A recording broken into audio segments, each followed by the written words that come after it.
Hey everyone, I hope that you're enjoying my Esoterica series. Here's some of my ravens on watch. The daemons do not like watching these videos. They only want drama. They don't want to learn anything and open their minds. They want drama. They want to attack. They want to try to troll my live streams. That's all they can do. That's all they can do. They want to yap. They don't want to watch, listen, learn. That's the last thing they want to do is watch a series like this. They'll try to convince you that I don't teach anything on my channel, that my channel just quote unquote makes fun of people.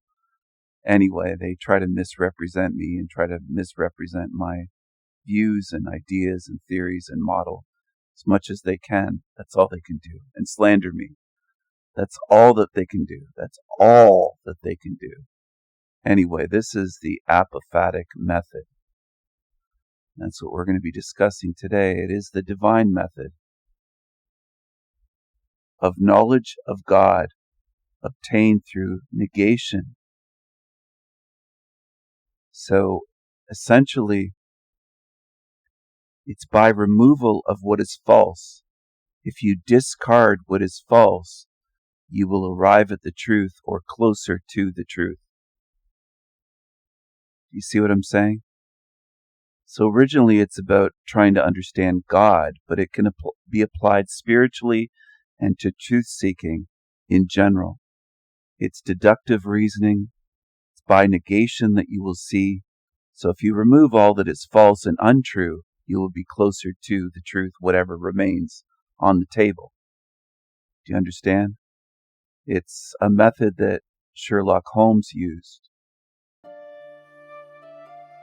So if you remove everybody in a murder mystery, if you can rule this one out, rule that one out, and whittle it down, start off with 12 suspects, and you whittle it down to 2, and then there's only 1 left, and all the evidence points to them, but also the innocence points to the others. It couldn't be them because they have an alibi. It couldn't be this one because of this. Do you understand? There are ways of arriving at the truth this way. And this is something that I do quite often. I'm just going to show some images of this is an abandoned house in Detroit that AI came up with. A burned out house. There's a lot of houses like this. There's a lot of trash places that have been destroyed. There's also a lot of hoarders' houses. Alright? And I'm showing this for a reason. I'll get to it in a moment. Some people might already understand. Look at all the bins here. I wish it was just junk. AI created a lot of these storage bins, containers. Some almost look like coolers in there, trash bins, all kinds of bins. But there's some junk. I wish it was mainly junk rather than binned up. A lot of this is contained. It should be more of a mess. That's what I wanted. More of a mess. And more of a mess than this where you couldn't even see the floor.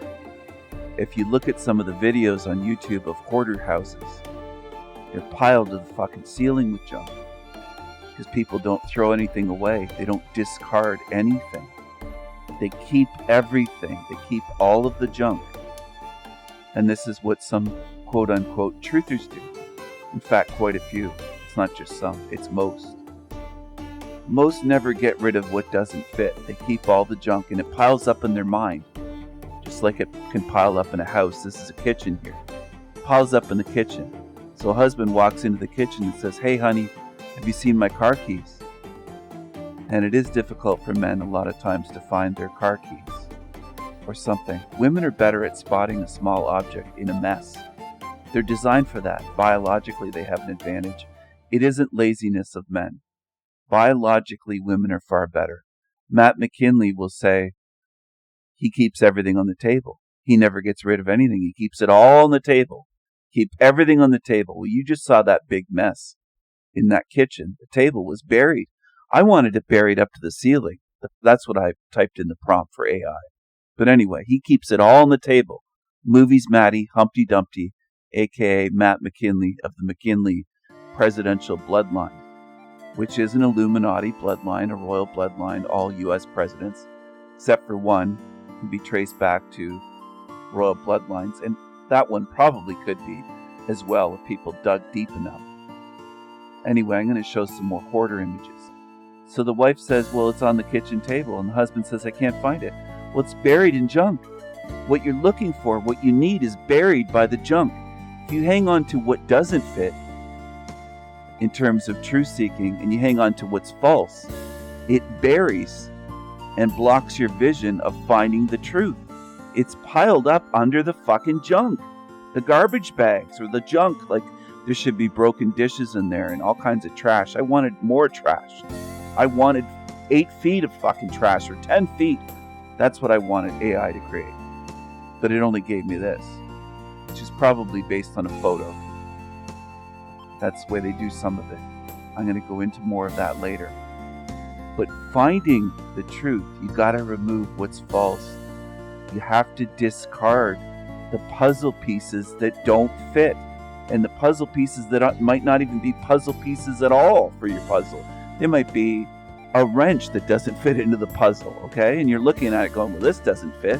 This part doesn't fit. You put a bicycle together and you go, well, here's a part here for a car.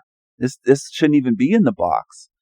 Some people hang on to that shit and it piles up and it piles up and it piles up. The apophatic method is being more like Sherlock Holmes. If it doesn't fit, remove it. If the suspect doesn't fit the murder suspect, if they couldn't possibly be them, don't keep focusing on them. Narrow it down. Narrow it down. By negation, by discarding what is false, you will get closer and closer and closer to the truth. Just like they used it to get closer to quote-unquote God, to discovering what God is by saying, well, God isn't this and God isn't that. I can say that God isn't caring about his children here because you never see it. God doesn't care if you have a house to live in because there's millions of homeless. God doesn't care if you starve because there's millions of starving. God doesn't care if you have clothing or shoes on your feet because there's many in this realm that don't have that. God doesn't care if you suffer because there's countless millions suffering. Hundreds and hundreds of millions, if not billions. I don't know the exact number. Neither do you.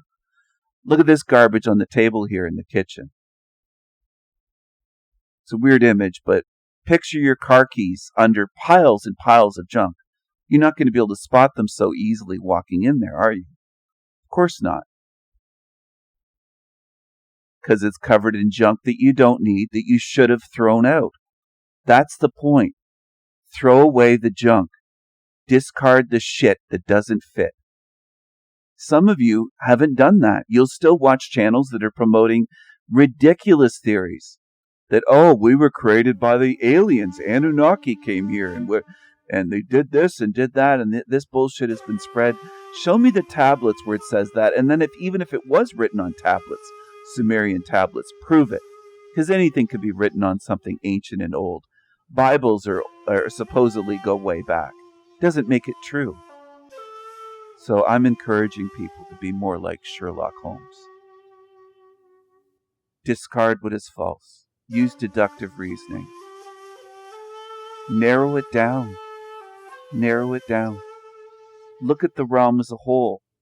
Don't just fixate on one little thing or hang on to things just because Matt McKinley said it or Jason Braziers from Archaics or all these other channels, Howdy Mikowski, Matt McKinley, Humpty Dumpty, Forever Con Man, you know the guy.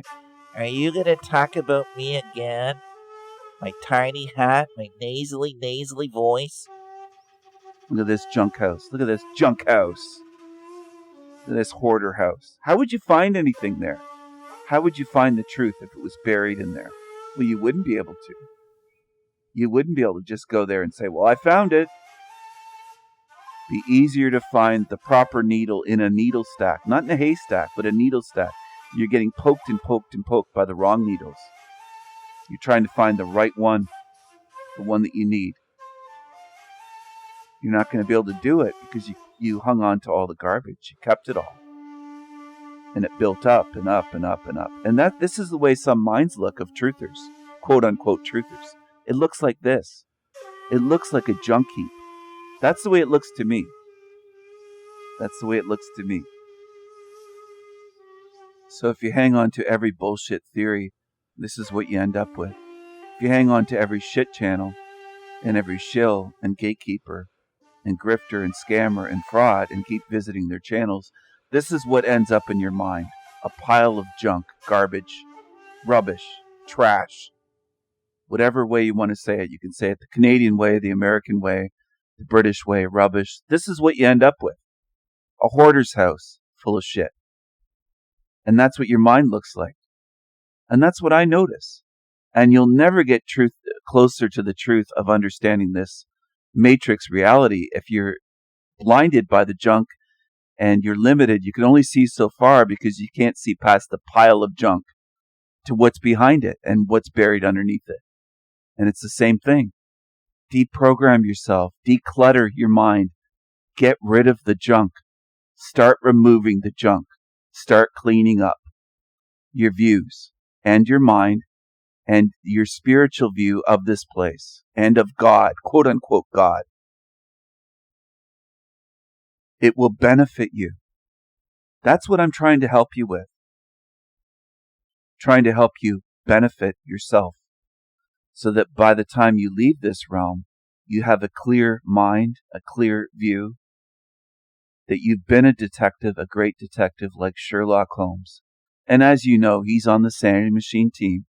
I have a finger puppet, Sherlock Holmes, one of the greatest detective criminal minds ever. He's on my team. He's on my side. All right? That's how I'm able to detect these felons and criminals, liars and deceivers on Team Evil. Because I've assembled a great team, and I have my ravens watching and visiting evil in their dreams, their nightmares, and in waking life sometimes. They'll show up and disrupt them. They will disrupt them. So what's this about? What's this image here about? It's about having a warrior, Viking warrior mindset. Because we're going to be going into a battle. You don't want your mind full of clutter and useless junk, do you? You want a clear mind of a warrior mindset. That's what you want. And I am a mad Viking. This is an AI image of Odin. Should have included his ravens. Here he is. Strength. That's what this symbolizes. Strength. Strength, endurance, wisdom, clarity of mind, clarity of thought, clarity of spirit. Here's a shaman with wisdom. You might even say enlightenment. Wisdom is related. Spiritual wisdom. So I am presenting solutions here. I'm presenting ways to get closer and closer to the truth and to having a clear mind, to be able to see truly, the eyes to see truly. Again, this is Odin. All right? Strength, wisdom, a warrior mindset. No one above you spiritually. You have no spiritual gurus or masters or gods or rulers. That's the mindset I want you to have. Spiritual wisdom, enlightenment. And this is more of a feminine image and a feminine mindset. You should have both. The masculine way and the feminine way. Both in you. They should not be in conflict. They should be working together within you. Working together within you. This is kind of a sorcerer, Viking, wanderer image with ravens under a huge full moon. He's carrying a lantern. Glorious, just glorious. This is symbolic of my mindset. A mystical Viking sorcerer with ravens. I do hope that you enjoyed this video. I hope that it helps you. I hope that it strengthens you. Thanks for watching. Take care, everyone. Be well. Be strong. And I will talk to you again soon.